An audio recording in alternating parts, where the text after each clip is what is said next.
Bonsoir à tous. Donc, moi, je suis Camille Poissonnier. Je suis actuellement praticien hospitalier au service de cardiologie de Maison Alfort, là où j'ai le plaisir de travailler depuis déjà pas mal d'années. Et donc, j'ai le grand plaisir d'être avec vous ce soir pour vous présenter justement le consensus du Collège américain de médecine interne sur les myocardiopathie chez le chat. Donc, je vais vous partager mon écran. Juste pour une petite question, enfin, un petit point pratique pour si vous avez des questions. On va prendre le temps, bien sûr, à la fin de la présentation d'y répondre. Donc, je vous invite éventuellement, si vous voulez noter dans le chat ou alors les noter, les poser à la fin de la présentation, il n'y a aucun souci. Voilà. Mais on prendra vraiment un temps à la fin de cette présentation pour répondre à toutes vos questions. Hop. Alors, je vais partager mon écran. Tac. Voilà. On va mettre ça en grand. Est-ce qu'il y a un souci, Hervé? Est-ce que vous voyez bien, tout est bon sur le plan Oui, de c'est bon, c'est bon. présentation? Ok. Donc, c'est parti. Donc, quelques mots d'introduction, tout d'abord, pour vous rappeler à quoi correspondent les myocardiopathies. Donc, il s'agit d'anomalies structurelles et fonctionnelles du muscle cardiaque sans autre affection cardiaque biovasculaire primitive associée. Voilà. Le phénotype et le pronostic est relativement variable dans le cas de ces affections myocardiques. On peut avoir de nombreux chats qui peuvent être asymptomatiques longtemps, on va le voir, mais celles-ci peuvent également évoluer de façon moins bonne, avec une insuffisance cardiaque congestive, possibilité de thromboembolie aortique ou plus rarement des cas de mort subite. Elles sont vraiment très fréquentes. On considère qu'à peu près 15% des chats adultes apparemment sains seraient atteints de myocardiopathie, toutes confondues. Et donc, elles sont souvent asymptomatiques, mais dans 20% des cas, dans les 5 ans suivant le diagnostic, une insuffisance cardiaque congestive se déclare. Et dans 10% des cas, dans les 5 ans suivant le diagnostic de myocardiopathie, une thromboembolie aortique se déclare également. Il faut savoir également qu'il y a une étude qui a montré que presque un quart des chats vont décéder de cause cardiaque dans les 5 ans après le diagnostic de myocardiopathie. Donc en mai 2020, on a eu pour la première fois un consensus par le Collège américain de médecine interne qui a présenté justement des recommandations à la fois diagnostiques mais également thérapeutiques pour les myocardiopathies chez le chat. Ce consensus, comme on va le voir, va détailler des classifications diagnostiques et cliniques, des recommandations pour le diagnostic des myocardiopathies chez le chat et également des recommandations thérapeutiques à la fois au stade asymptomatique et, comme on le verra, au stade décompensé, donc au stade de l'insuffisance cardiaque et au stade de la thromboembolie aortique. Par quoi peut se caractériser l'insuffisance cardiaque congestive chez le chat? C'est assez variable, mais majoritairement, on pourra observer de l'œdème pulmonaire, de l'épanchement pleural et également de l'ascite. Les signes cliniques associés vont donc être variés. Pour commencer cette présentation, je voulais vous faire quelques petits rappels tout d'abord sur l'insuffisance cardiaque, qui, comme vous le savez, correspond à un syndrome clinique assez complexe qui résulte d'une incapacité du cœur à maintenir un débit suffisant et donc le débit cardiaque est diminué. On peut également avoir une augmentation des pressions intracardiaques et veineuses, secondairement à une infection structurelle ou fonctionnelle cardiaque biovasculaire et également secondairement à tous les effets chroniques des mécanismes compensateurs qui se mettent en place. On peut penser par exemple au système réninine-angiotensine-aldostérone notamment. Il existe deux types d'insuffisance cardiaque, l'insuffisance cardiaque congestive ou l'insuffisance cardiaque de bas débit. Donc pour rappel, l'insuffisance cardiaque congestive peut être à la fois gauche, c'est lorsque la pression augmente dans les veines pulmonaires. On aura notamment donc de l'œdème pulmonaire. On peut également spécifiquement chez le chat citer l'épanchement pleural. Et une petite particularité lors de décompensation de gauche que l'on n'a pas bien sûr chez le chien. Les signes cliniques associés pourront être l'intolérance à l'effort, la discordance, de la dyspnée, de l'orthopnée, de la cyanose ou un jetage spumeux. Si la pression veineuse systémique est la pression qui augmente, on aura donc une insuffisance cardiaque congestive droite ou d'amont qui va se caractériser par un épanchement pleural péricardique, une hépatomégalie avec de l'ascite, voire même dans de très rares cas un œdème sous-cutané. Donc on pourra avoir à l'examen clinique une distension abdominale, de la dyspnée, voire une intolérance à l'effort, même si celle-ci est moins évidente à évaluer chez le chat. Enfin, le deuxième type d'insuffisance cardiaque est l'insuffisance cardiaque de bas débit, qu'elle soit gauche ou droite, et se caractérisera plutôt par un abattement, une pâleur des muqueuses, une hypothermie, des extrémités plus froides, un pouls artériel diminué, une intolérance à l'effort, de la faiblesse, des syncopes ou alors des lipotymies. Juste pour rappel, une hypothymie, c'est un malaise sans perte de connaissance. Je voulais faire également un deuxième rappel avant de vraiment parler dans le vif du sujet du consensus sur la thromboembolie aortique. En effet, c'est une particularité féline dans le cadre des myocardiopathies. Elle se définit par la formation d'un thrombus, aussi appelé caillot, intracardiaque dans l'atrium gauche, qui va être secondaire à la stase sanguine intracardiaque. Et donc, ce caillot va s'emboliser en région plus périphérique, dans la majorité des cas en région postérieure, le plus souvent, donc dans l'aorte distale. Et on va avoir une embole ischémique avec une paralysie brutale postérieure. L'embole n'est pas systématiquement postérieure. On peut également avoir des emboles plutôt en région antérieure avec des paralysies des membres antérieurs. Mais également, on peut décrire d'autres emboles dans d'autres organes, notamment on peut penser à une insuffisance rénale aiguë lors d'emboles rénales, par exemple.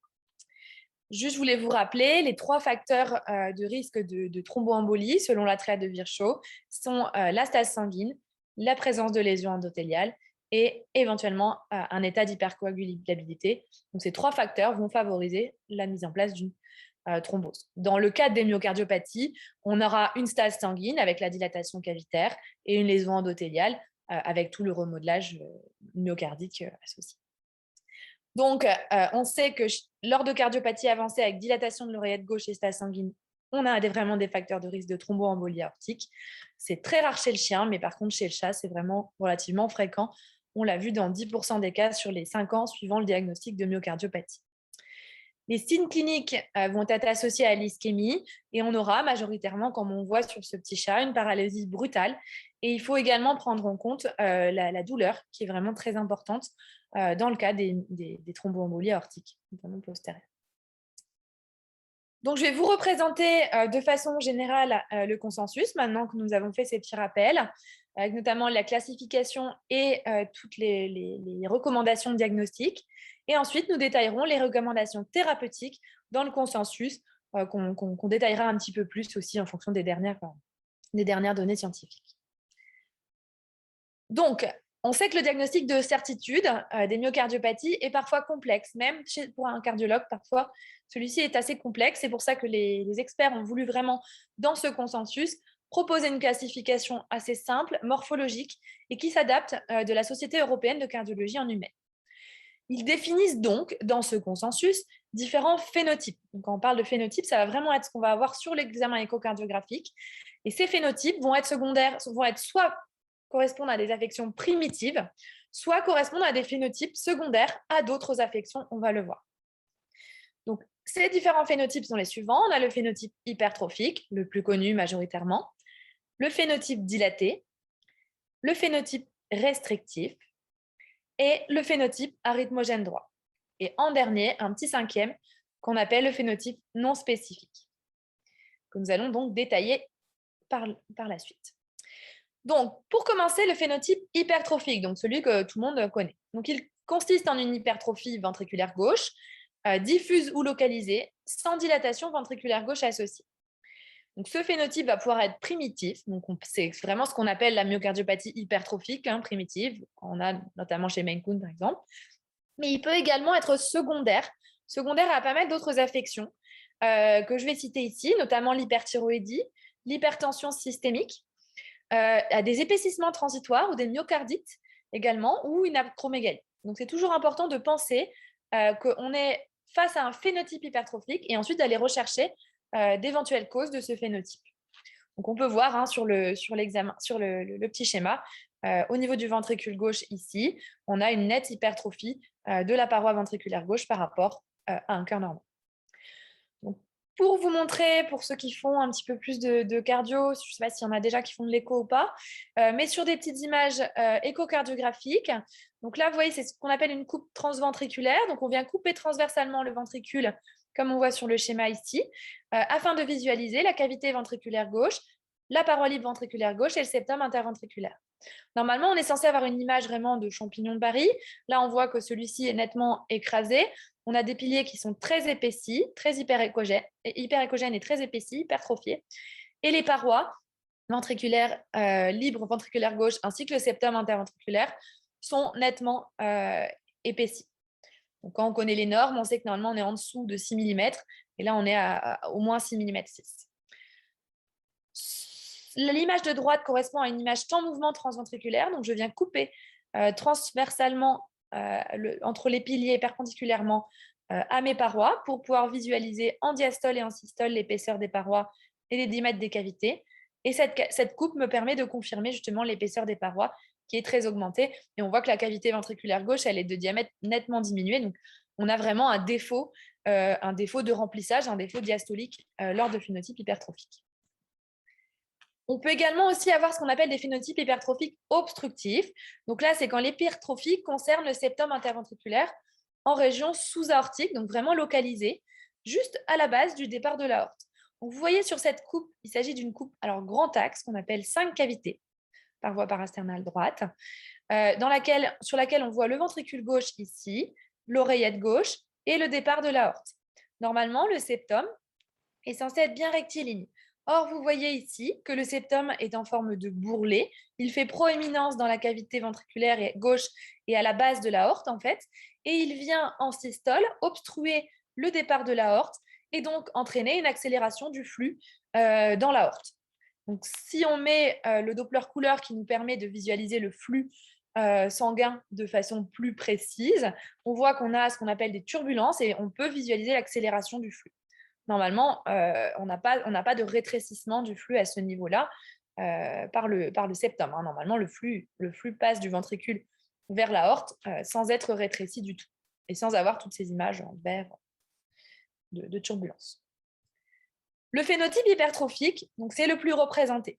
Hein. Donc, c'est celui pour lequel on a finalement le plus de données, notamment de prévalence, et il représenterait donc à peu près 15% de la population féline générale. Et même chez le chat âgé de plus de 9 ans, on monte à 29%, même lorsqu'on exclut les cas secondaires à une hypertension ou une hyperthyroïdie. Donc finalement, presque un tiers des chats âgés auraient un phénotype hypertrophique. En majorité, ils sont asymptomatiques. Donc on l'a vu, la mortalité cumulative sur 5 ans est d'à peu près un quart. Mais néanmoins, on peut avoir une évolution en insuffisance cardiaque congestive ou thromboembolie aortique. Lors de phénotypes hypertrophiques, il faut savoir que les morts subites sont relativement rares. Hein. Souvent, c'est plutôt vraiment de la décompensation, voire des thromboembolies. Les animaux les plus fréquemment touchés sont les mâles âgés avec des souffles de forte intensité. Mais néanmoins, il ne faut pas oublier que des femelles jeunes sont également touchées. Et on a également des chats sans souffle qui peuvent présenter des myocardiopathies et des phénotypes hypertrophiques. Donc, ne pas exclure de myocardiopathie sur la base juste de l'auscultation chez un chat. On sait que le plus fréquemment, il s'agit des chats européens qui sont touchés par ce phénotype, mais on connaît des races qui sont plus à risque également. Notamment, on pense au Maine Coon, pour lequel une mutation a été identifiée, donc la mutation du gène MYBPC3 A31P, donc pour lequel on dispose à l'heure actuelle d'un test génétique, le test HCM1. Le ragdoll également, pour lequel on dispose également d'un test génétique qui détecte la mutation du même gène, mais une autre mutation, qui s'appelle R820W. Et on a d'autres races dans lesquelles on sait qu'il y a vraiment une prévalence assez importante de phénotype hypertrophique et même une origine génétique aussi, notamment chez le sphinx et également aussi le British Shorthair, le persan, le bengale, le chat des forêts norvégiennes et le sacré de Birmanie. Le deuxième phénotype le plus important en termes de fréquence, même s'il est nettement moins fréquent que le phénotype hypertrophique, c'est le phénotype restrictif. Donc, il existe deux sous-types dans ce phénotype restrictif. Il se caractérise par une restriction au bon remplissage du ventricule, ce phénotype. Et donc, on a deux sous-types. Le premier sous-type, c'est la forme endomyocardique, donc qui se caractérise par une épaisse bride dans le ventricule qui va relier le septum à la paroi et en fait qui va limiter le bon remplissage du ventricule et en plus faire une obstruction intraventriculaire. On peut même avoir des amincissements de l'apex ou même des anévrismes de l'apex, une disparition complète de la paroi. En général, il y a une dilatation atriale gauche ou biatriale associée. Et il y a aussi une forme myocardique dans laquelle le ventricule gauche est de dimension normale, mais on a une dilatation atriale gauche ou biatriale. Donc, on n'a pas d'hypertrophie de paroi dans les phénotypes restrictifs. Donc, vous voyez sur ce schéma, on voit la dilatation des deux oreillettes par rapport à un cœur normal, mais par contre, les parois ventriculaires restent d'épaisseur normale. Donc là, c'est 2 images échographiques sur lesquelles on peut visualiser justement ce phénotype restrictif. À gauche, on a ce qu'on appelle une coupe grand axe 4 cavités, avec les 4 cavités qu'on voit vraiment coupées longitudinalement, comme sur le schéma ci-dessous. Et les 2 oreillettes sont de taille nettement augmentée par rapport aux ventricules. On sait que même empiriquement, on sait que les ventricules sont normalement plus grands que les oreillettes. Et là, sur l'image écho, on voit bien que c'est presque l'inverse. Sur cette coupe-là, c'est une coupe petit axe. Donc là, on coupe le cœur transversalement au niveau de l'oreillette gauche et on mesure le rapport atrium gauche sur aorte. Normalement, l'oreillette gauche est plus petite que l'aorte. Là, on voit bien que l'oreillette gauche est nettement plus grande que l'aorte, confirmant donc la dilatation de l'oreillette gauche. Le troisième phénotype, encore plus rare, c'est le phénotype dilaté. Celui-ci se caractérise, comme la myocardiopathie dilatée chez le chien, par une dysfonction systolique, cette fois-ci, du ventricule gauche. Donc en fait, le diamètre ventricule gauche va progressivement augmenter, secondairement à cette dysfonction systolique, et les parois, elles vont être d'épaisseur normale ou diminuée. L'oreillette gauche, en général, elle va se dilater aussi progressivement. Ce phénotype, il peut aussi être primitif ou secondaire à d'autres causes, notamment quand on a des tachyarrhythmies, quand on a des fréquences cardiaques très élevées pendant des durées très importantes. Alors, quand je parle de fréquences très élevées, c'est au-delà de 250-300 battements par minute. Ou alors, on peut penser aussi aux carences en taurine, aux carences alimentaires, notamment chez les chats végétariens. C'était vraiment ce type de phénotype-là qu'on pouvait observer. On en observe moins maintenant, mais qu'on a quand même vu. Donc voilà, sur une image échocardiographique, donc c'est une coupe transventriculaire avec le mode temps-mouvement qui nous permet d'avoir une idée de la contractilité du ventricule gauche. Donc là, on voit que sur le premier trait à gauche, on est en diastole. Sur le trait juste à droite, on est en systole. Et donc, la différence entre le diamètre diastolique et le diamètre systolique nous donne ce qu'on appelle la fraction de raccourcissement, qui donne une idée de la contractilité du ventricule. Normalement, elle est au-delà de 35 chez le chat. Là, on est à 25. On est nettement diminué. Ça correspond vraiment à une hypocontractilité ventriculaire gauche. Ensuite, phénotype numéro 4, c'est le phénotype arythmogène droit. Arythmogène droit, par analogie à la myocardiopathie arythmogène droite chez le boxer, qui est connue aussi également chez l'homme. Alors, chez le chat, à la différence du chien, il y a un peu moins d'arythmie. Enfin, on diagnostique plus souvent d'anomalies morphologiques lors de ce phénotype-là. Donc, on se caractérise, dans ce cas-là, par une dilatation de l'oreillette et du ventricule droit importante, avec une dysfonction systolique qui va plutôt être droite à ce moment-là. Les parois ventriculaires droites peuvent même être amincies. Lors des formes évoluées, on peut même avoir une atteinte du cœur gauche. Souvent, donc, on a des arythmies ventriculaires droites et on aura, dans ce cas-là, plutôt de l'insuffisance cardiaque congestive droite, avec notamment de l'épanchement pleural ou alors des chats qui auront de l'ascite. Donc, on voit sur cette image, donc ça, c'est une coupe qu'on appelle 4 cavités, comme tout à l'heure. On voit normalement les 2 cavités atriales et ventriculaires gauche et atriale et ventriculaire droite. Normalement, les cavités atriales et ventriculaires gauche sont de taille supérieure aux cavités ventriculaires et atriales droites. Or là, on voit que l'oreillette droite devient nettement plus grande que l'oreillette gauche. On est presque au double. Et on a un septum interatrial qui est complètement bombé vers la gauche. Normalement, il y a plus de pression dans l'oreillette gauche que l'oreillette droite. Le septum est censé être relativement rectiligne. Or là, vous voyez vraiment des signes de surpression dans l'oreillette droite majeure. D'ailleurs, chez ce chat, on avait de l'acide, on avait de la décompensation droite. Enfin, le numéro 5, donc là, on a un petit peu moins de définition parce que justement, c'est tout ce qui reste. Donc, c'est défini comme les myocardiopathies pour lesquelles le phénotype ne correspond à aucune des autres catégories. Avant, on l'appelait phénotype non classé. Là, ils ont décidé de donner un nom un petit peu plus joli, voilà, non spécifique. Et dans ce cas-là, il faudra décrire toutes les anomalies à l'échographie qu'on verra dans ce phénotype-là. Pour terminer sur la classification des types de myocardiopathie, voilà, je voulais juste vous montrer ce petit schéma que je trouve intéressant dans le consensus, qui montre la prévalence justement en importance des différents phénotypes. Donc, on voit le phénotype hypertrophique qui est nettement majoritaire, avec la myocardiopathie hypertrophique primitive, mais également toutes les autres causes potentielles d'hypertrophie du ventricule. Et ensuite, de façon beaucoup moins fréquente, la myocardiopathie restrictive, non spécifique, dilatée et arythmogène.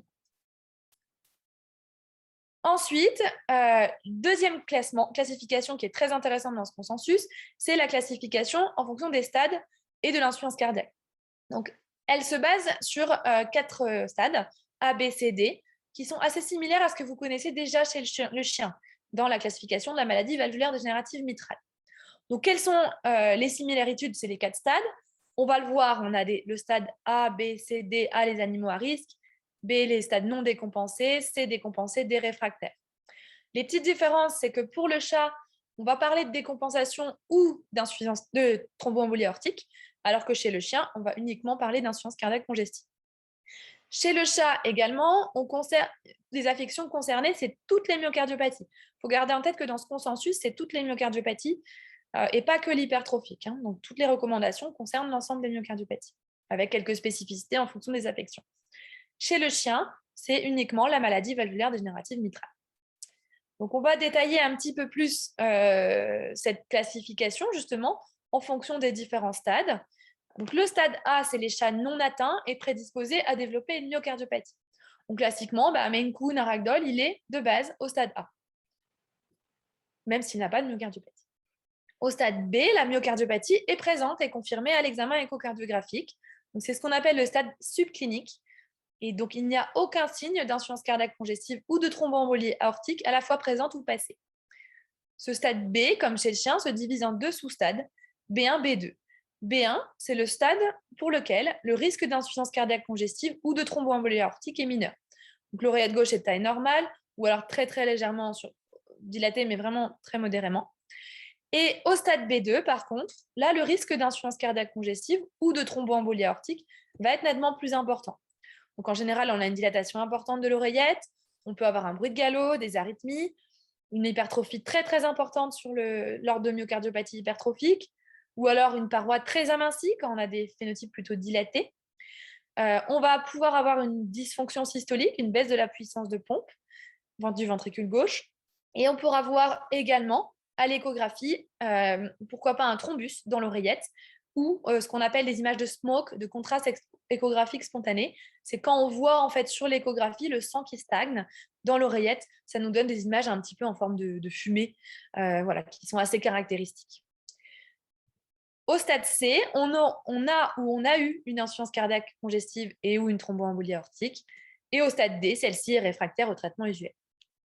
Donc, on sait que la médiane de survie est nettement moins bonne lorsqu'on va vers des stades plus évolués. Alors, maintenant, comment diagnostiquer une myocardiopathie chez un chat? Tout d'abord, ce qui est intéressant à penser et à recommander à tous vos propriétaires, notamment de Maine Coon et de Ragdoll, c'est de connaître le statut génétique. Comme ça, on a une idée déjà du risque de développer une myocardiopathie hypertrophique. Alors, il faut savoir que chez l'humain, il y a plus de 500 gènes qui sont à l'origine de la myocardiopathie hypertrophique. Donc, ce n'est pas parce que le Maine Coon ou le Ragdoll est négatif pour la mutation au niveau du test génétique qu'il ne développera pas de myocardiopathie. Donc, c'est bien important de le prévenir les propriétaires, mais ça nous permet quand même d'évaluer des facteurs de risque de développement. Ensuite, l'examen clinique va pouvoir être évocateur d'une myocardiopathie, avec, dans 80% des cas de myocardiopathie, un souffle systolique parasternal de grade assez variable, en général plus fréquemment entre 1 et 4 sur 6, plus rare d'avoir des grades beaucoup plus élevés. On pourra avoir un bruit de galop jusqu'à dans 20% des cas, des arythmies, mais l'examen clinique pourra ne révéler aucune anomalie. Donc ça, c'est bien important à garder en tête. Et lors d'insuffisance cardiaque congestive, par contre, lors de décompensation, on pourra identifier une éventuelle tachypnée, une dyspnée, des crépitements pulmonaires à l'auscultation pulmonaire, donc qui vont témoigner d'un œdème pulmonaire cardiogénique, une baisse d'intensité, une diminution des bruits pulmonaires lors d'épanchement pleural, ou même une diminution des bruits cardiaques également. On pourra avoir aussi une hypothermie. Lorsqu'on suspecte une myocardiopathie, la réalisation de clichés radiographiques thoraciques peut être intéressante. Néanmoins, cela est à nuancer et à ne faire que si l'animal est suffisamment stable, bien sûr. On peut ne pas identifier de myocardiopathie sur les radiographies thoraciques, notamment sur les formes débutantes de myocardiopathie. La cardiomégalie ne sera pas encore forcément visible. Donc voilà, par exemple, un exemple d'un chat qui avait été présenté pour détresse respiratoire aiguë. est quand même suffisamment stable pour tolérer des clichés radiographiques thoraciques.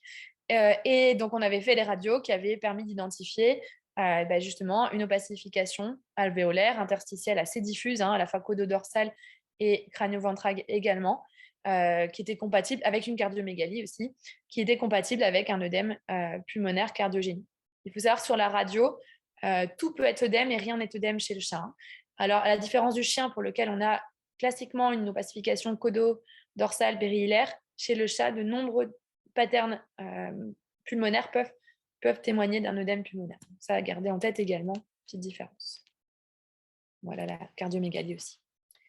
Donc, dans le consensus, il est également recommandé éventuellement, pour distinguer une dyspnée notamment d'origine cardiaque versus non cardiaque, de faire un dosage des biomarqueurs, du NT-proBNP notamment.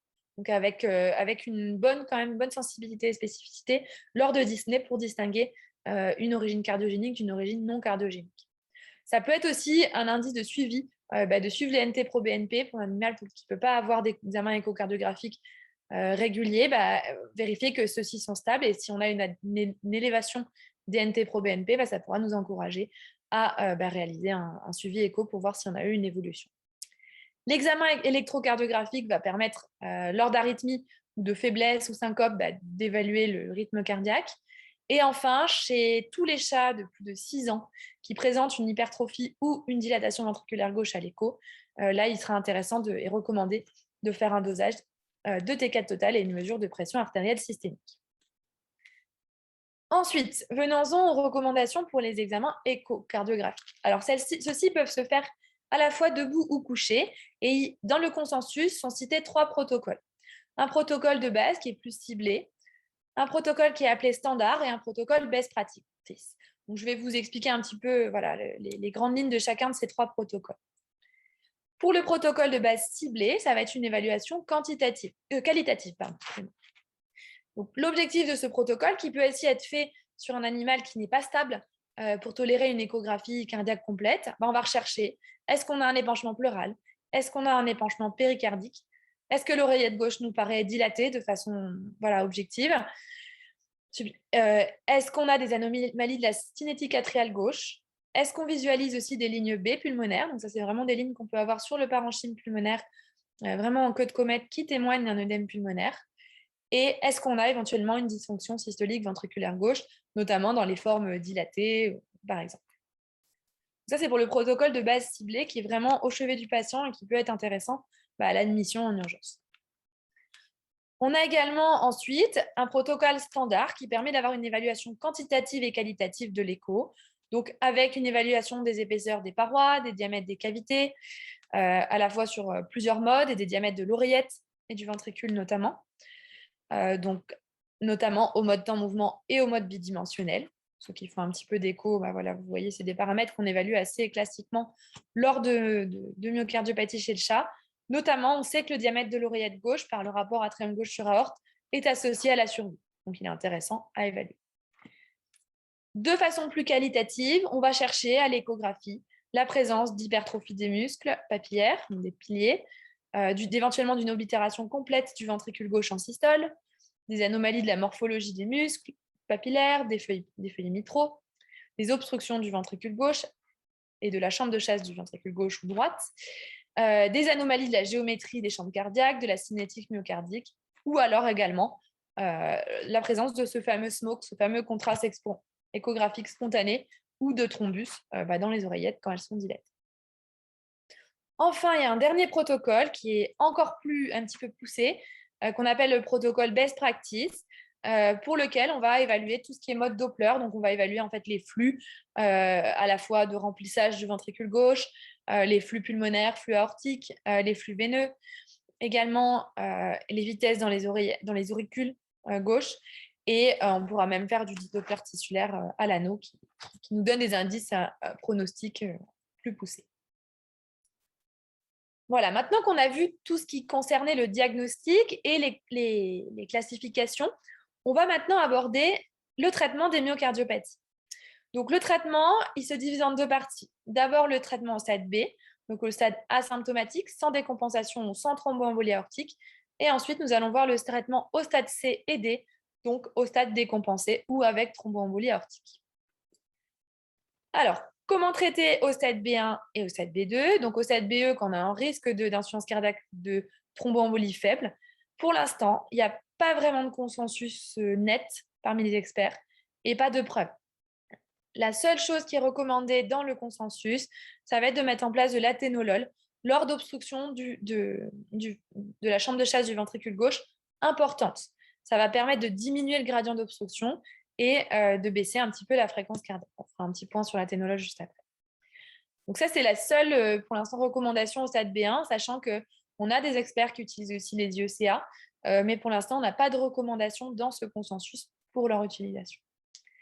Au stade B2, le risque de décompensation ou de thrombose est plus élevé. Donc, comme l'oreillette est dilatée, on conseille de mettre de façon préventive du clopidogrel, qui a un effet plus efficace que l'aspirine. Alors, excusez-moi, j'ai mis 12 heures, c'est 24 heures. Donc, à la dose de 18,75 mg par chat par 24 heures, pour prévenir le risque de thromboembolie aortique. On conseille également de monitorer l'évolution de la myocardiopathie, donc de faire des contrôles réguliers à l'écho, mais néanmoins pas non plus trop réguliers, parce que c'est des animaux qui sont quand même relativement sujets au stress, et on a un risque de décompensation juste sur une consultation chez le vétérinaire. Donc vraiment, peser à chaque fois le pour et le contre, ne pas hésiter à bien éduquer le propriétaire à la mesure de la fréquence respiratoire à la maison, au repos, à utiliser des petites aides. J'ai mis valériane, le pet school, des petites choses qui peuvent essayer d'apaiser au maximum le chat pour limiter le risque de décompensation parce qu'il n'est pas nul en consultation. Quand on a des arythmies à ce stade-là, il faut les traiter. Et lors d'extrasystole ventriculaire notamment, il est recommandé l'utilisation de l'athénolol ou du sotalol. Et lors de fibrillation atriale de fréquence élevée, pas quand la fréquence est normale, on va utiliser éventuellement du dithiazème, de l'athénolol ou du sotalol, donc les antiarythmiques qui sont recommandés à ce stade-là. Je voulais juste faire un petit aparté sur l'athénolol chez le chat, donc il est recommandé lors d'obstruction importante de la chambre de chasse du ventricule gauche ou lors d'arythmie ventriculaire grave dans le consensus 2020. Donc c'est un bêta-bloquant, donc il a un effet assez diverses. Donc, il est à la fois inotrope négatif, chronotrope négatif, dromotrope négatif et bathmotrope négatif. Et il a un effet aussi antiarythmique, d'où son intérêt lors d'arythmie ventriculaire. Donc, il est recommandé au stade B, mais il est néanmoins important de faire attention au stade décompensé par son effet inotrope négatif et chronotrope négatif. Il peut aggraver la décompensation. Donc, c'est vraiment au stade B qu'on va l'utiliser plutôt. Il n'y a pour l'instant, par rapport aux études actuelles, pas d'effet sur la survie à 5 ans, ni sur la qualité de vie lors de l'utilisation de l'athénolol, mais néanmoins, il permet de diminuer le gradient d'obstruction et dans la chambre de chasse du ventricule gauche. Lors de mouvements systoliques antériomitral, on peut aussi avoir un effet intéressant qui permet de diminuer l'obstruction. Il baisse un peu la fréquence cardiaque et il diminue le gradient du souffle cardiaque. Donc voilà, on manque encore un petit peu de données mais montrant son bénéfice sur la survie. Néanmoins, sur le gradient, il peut éventuellement être intéressant à ce stade-là, lors d'obstruction, bien sûr, pas quand on n'a pas d'obstruction. Il n'est pas recommandé à ce stade-là. Nous allons maintenant passer au stade de l'insuffisance cardiaque congestive. C'est là qu'il y a plus de recommandations dans le consensus. Donc, juste pour le traitement de l'insuffisance cardiaque congestive, globalement, chez le chat comme chez le chien, il se base sur l'utilisation des diurétiques. Comme vous le savez, il existe 3 catégories de diurétiques. Les diurétiques de l'anse, qui sont les plus connus, les plus puissants. Ça va être le furosémide et le thorazémide. Ces diurétiques-là, ils agissent sur la branche ascendante large de l'anse de Henle. Il existe également 2 autres diurétiques qu'on utilise, les diurétiques thiazidiques, notamment l'hydrochlorothiazide ou alors la thizide, qui vont agir un peu plus distalement au niveau du tubule contourné distal. Et enfin, la dernière catégorie, dont sa classification en tant que diurétique peut être remise en question quand même, mais qu'on appelle des épargneurs potassiques, donc c'est la spironolactone, qui va avoir un effet inhibiteur compétiteur des récepteurs aux minéralocorticoïdes et qui agit, lui, au niveau du tubule contourné distal et du tube collecteur. Donc son action diurétique est montrée chez l'humain, mais pas chez le chien sain notamment. Donc, le traitement d'insuffisance cardiaque congestive va se baser sur l'utilisation des diurétiques de l'anse majoritairement. L'utilisation du furosémide est nettement décrite chez le chat. On n'a pas énormément d'études sur son utilisation, mais on l'utilise vraiment en première intention. Ça, c'est vraiment consensuel dans toute la profession.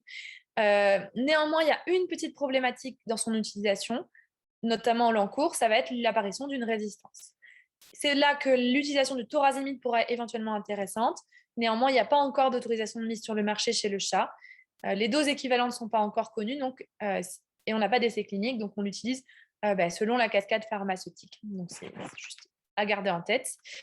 Et je voulais juste vous refaire un petit rappel sur les études qu'on a actuellement sur les diurétiques chez le chat. Donc, il y a une étude de 2003 sur le chat sain avec une myocardiopathie hypertrophique induite expérimentalement qui a montré que le furosémide avait un pic d'action à 2 heures et une action qui durait 6 heures. Et le thorazémide, lui, il avait un pic, donc on voit sur cette petite courbe ici, le furosémide en dessous, et le thorazémide qui avait un pic d'action un peu plus long à 4 heures et qui avait une durée d'action qui était plus longue jusqu'à 12 heures.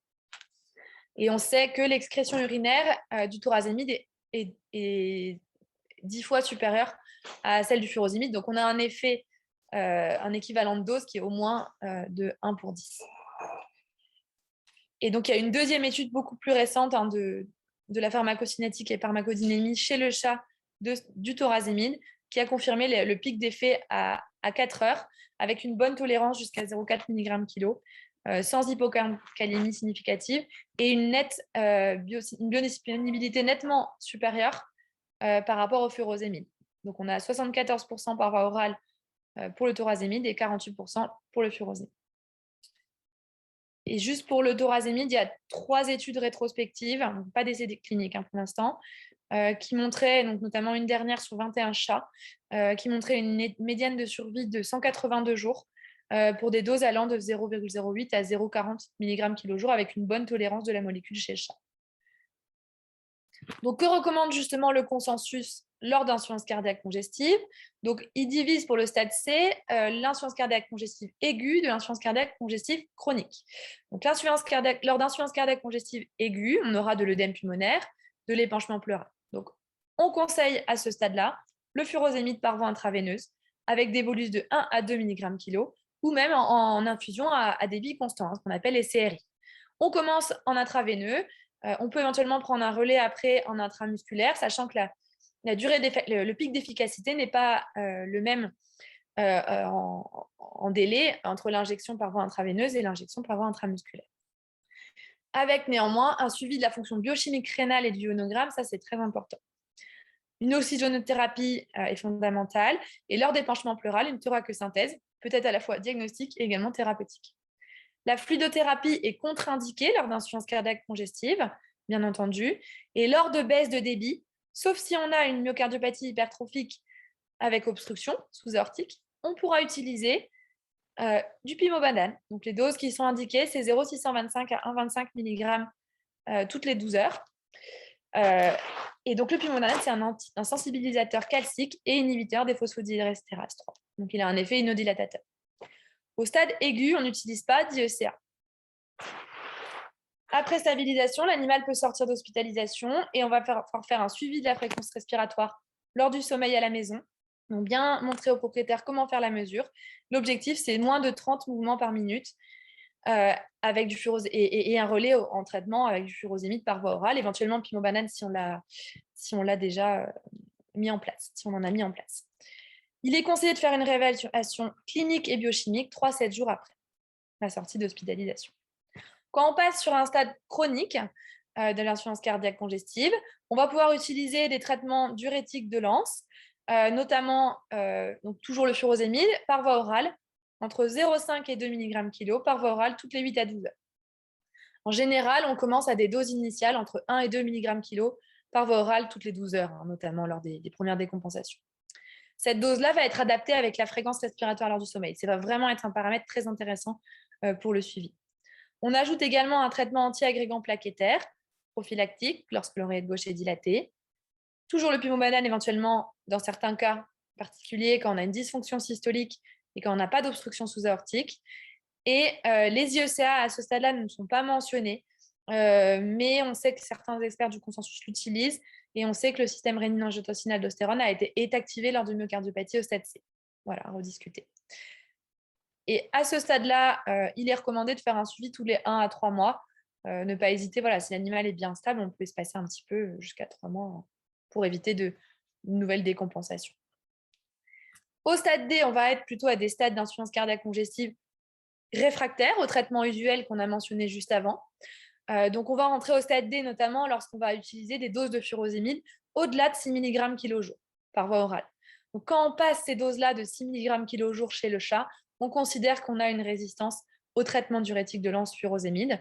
Et là, le consensus recommande à ce stade-là d'utiliser du thorazémide à une dose initiale de 0,1 à 0,2 mg kg jour par voie orale. On peut également, à ce stade-là, utiliser de la spironolactone, qui va plutôt avoir un effet chronique pour permettre la gestion chronique de l'insuffisance cardiaque congestive.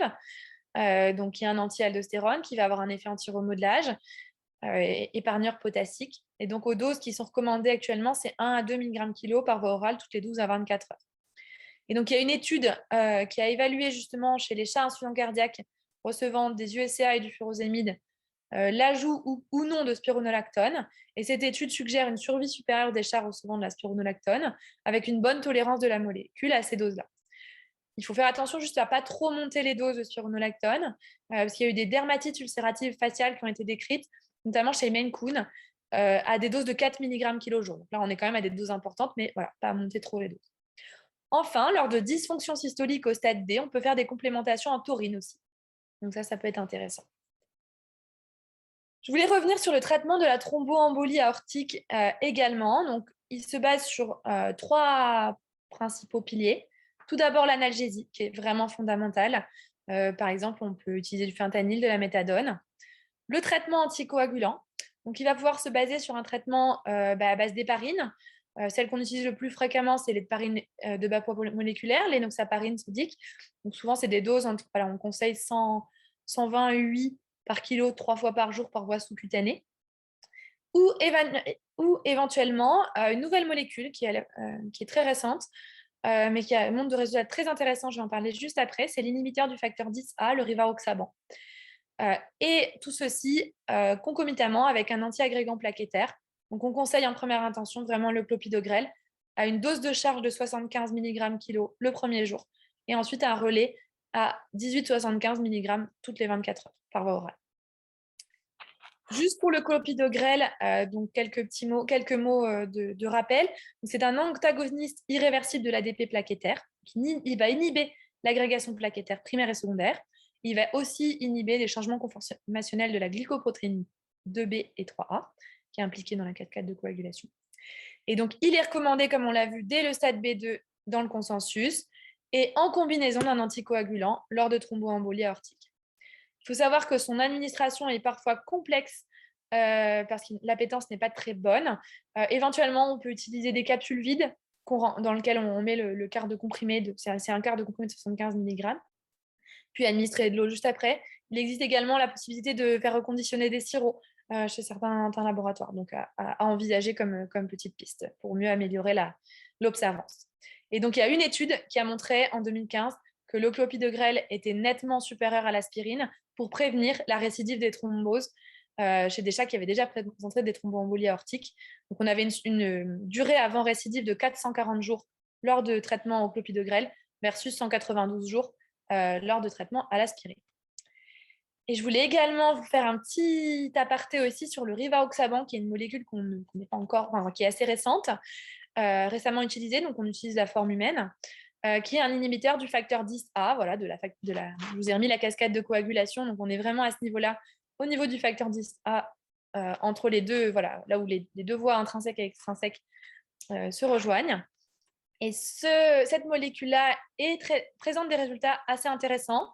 C'est pour ça que le consensus de 2020 l'a recommandé éventuellement à la place de l'héparine, c'est une molécule par voie orale, ou alors en relais par voie orale après sortie d'hospitalisation, une fois que l'animal rentre à la maison, pour éviter que les propriétaires aient à continuer le traitement par voie sous-cutanée à base d'héparine, on peut passer justement à cette molécule-là.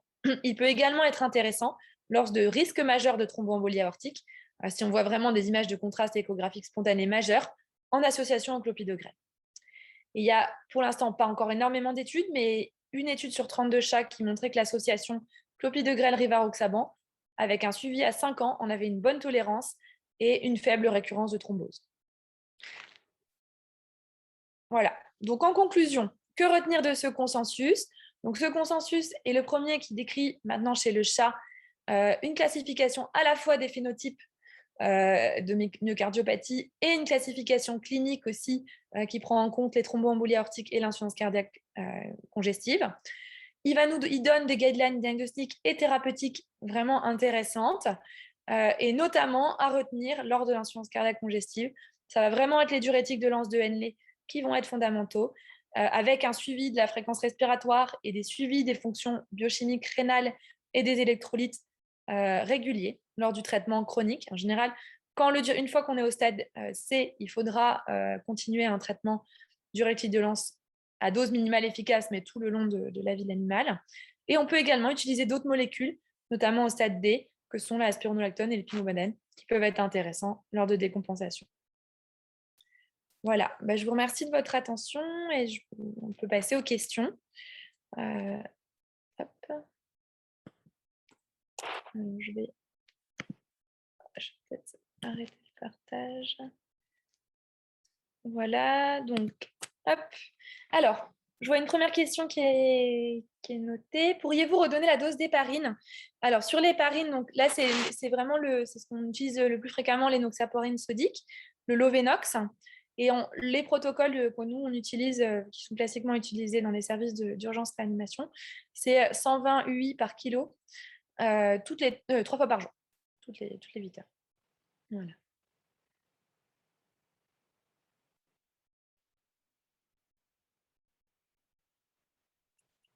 Est-ce qu'il y a d'autres questions éventuellement sur ce consensus qui est bien dense?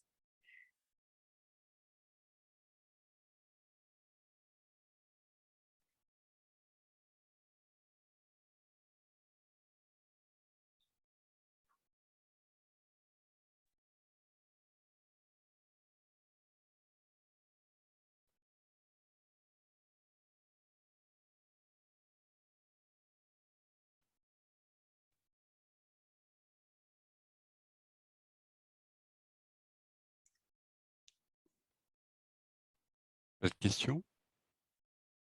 Pour l'instant, je n'en vois pas. N'hésitez pas, hein, vraiment.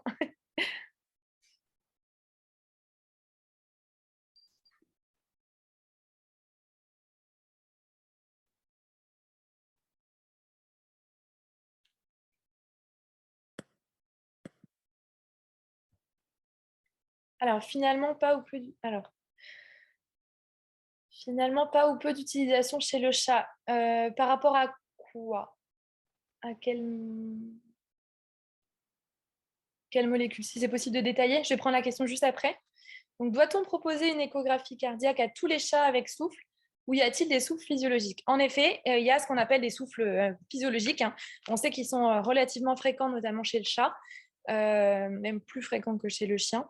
On est quasiment à 30, voilà, une prévalence assez importante de souffles physiologiques chez le chat asymptomatique. Quand on parle de souffles physiologiques, ça va être des souffles pour lesquels on a en général des petites lésions, mais vraiment cliniquement, hémodynamiquement, qui n'auront pas de conséquences. Très souvent chez le chat, on va avoir des petites insuffisances mitrales mineures, mais qui peuvent donner des souffles quand même d'intensité assez importante. Et malheureusement, on n'a pas de moyens très précis, autres que l'échocardiographie, justement, pour s'assurer qu'on est face à une petite insuffisance mitrale vraiment mineure et donc à un souffle plutôt physiologique ou voilà, on peut appeler innocent, ou alors on a une myocardiopathie sous-jacente qui est en train de se développer de façon asymptomatique. Donc oui, en effet, je conseillerais une échographie cardiaque à tous les chats qui ont un souffle. Bien sûr, concrètement, ce n'est pas forcément quelque chose qui est toujours très simple à effectuer, notamment s'il est pour une question de moyens financiers, pour une question de disponibilité d'examen, etc. Éventuellement, on peut envisager, si les propriétaires sont un petit peu réticents, de faire un dosage DNT pro-BNP chez le chat avec souffle asymptomatique. Ça, c'est une étude qu'on a faite à Alfort pour évaluer justement chez le chat avec souffle, le chat asymptomatique avec souffle, quelle était la sensibilité de ce test. Il faut savoir que on va avoir une spécificité qui va être bonne. C'est-à-dire que si le dosage des NT-proBNP est bon et augmenté, pardon, là, on va vraiment avoir une spécificité sur les myocardiopathies qui est très bonne, hein, qui est quasiment à 100%.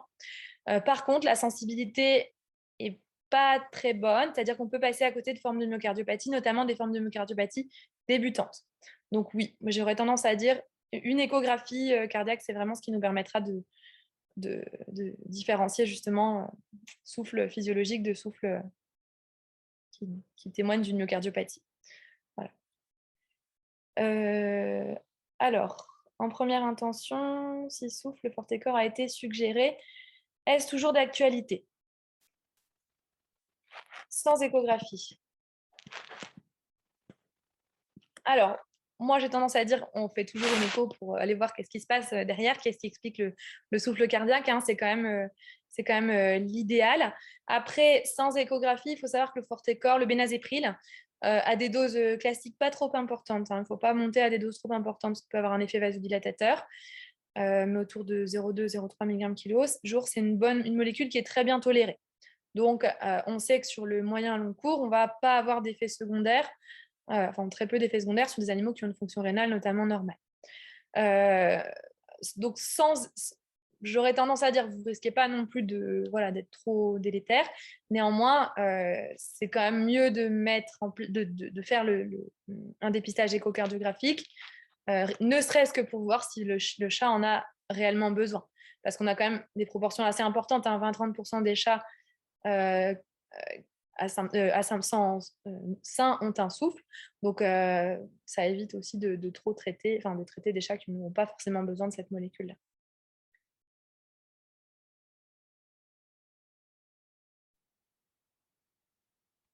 Après, par contre, une fois qu'on identifie une myocardiopathie hypertrophique, on peut éventuellement l'utiliser au stade B. Voilà. Il n'y a pas encore de consensus là-dessus, hein, mais parce qu'on manque beaucoup de données justement sur ce stade B.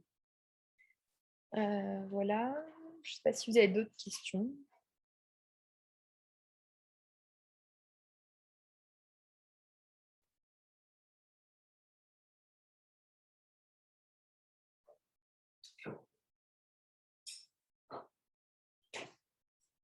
Après, juste pour revenir sur le forté-corps, si jamais vous n'avez par exemple pas la possibilité de faire un examen échocardiographique et que le dosage des NT-proBNP se révèle augmenté, là, éventuellement, on peut l'envisager. Parce qu'on sait qu'on a une forte spécificité quand même sur les myocardiopathie sur ce test-là quand il est augmenté.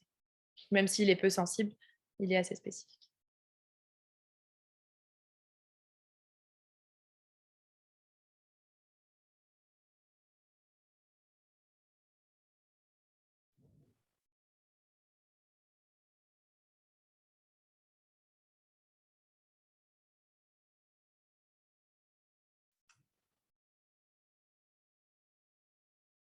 D'autres questions?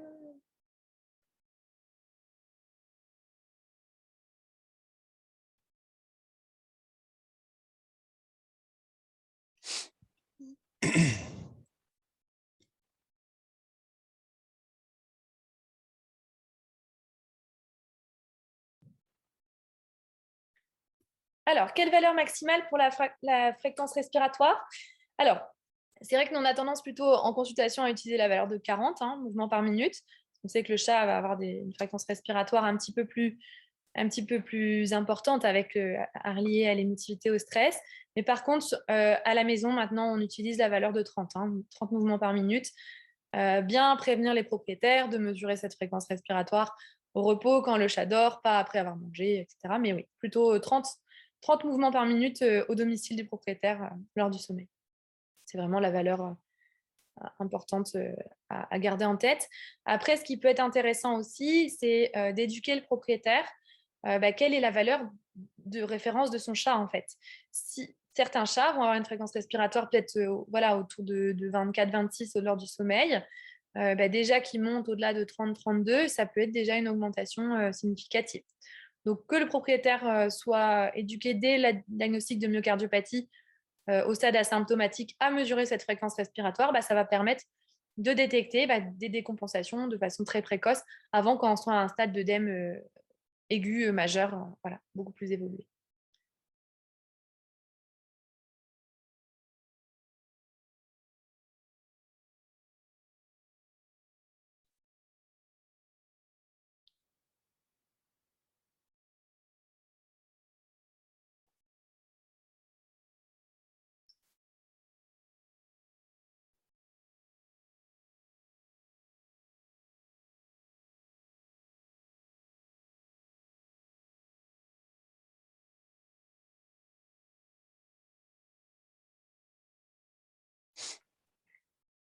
Bon, écoute, Je ne sais pas s'il y a encore d'autres questions, si n'hésitez pas à lever la main, sinon, peut-être. Ouais, encore.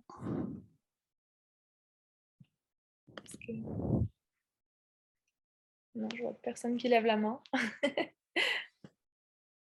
On va clôturer alors la session.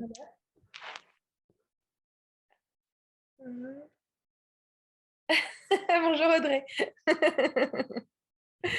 Bon, avec plaisir. Et je crois que vous aurez accès de toute façon au replay hein, si vous voulez revoir ça, parce que c'est vrai que c'est très dense. Donc voilà, n'hésitez pas, n'hésitez vraiment pas. Et j'espère que voilà, ça va vous aider un petit peu sur la gestion des myocardiopathies chez le chat, voilà, à la fois diagnostic et thérapeutique. Eh ben, merci Camille. Avec grand plaisir. Merci à vous aussi. À Bonne soirée. bientôt. Passez une bonne soirée. Voilà, et merci à Vetoquinol de m'avoir donné l'opportunité de vous présenter cette présentation ce soir.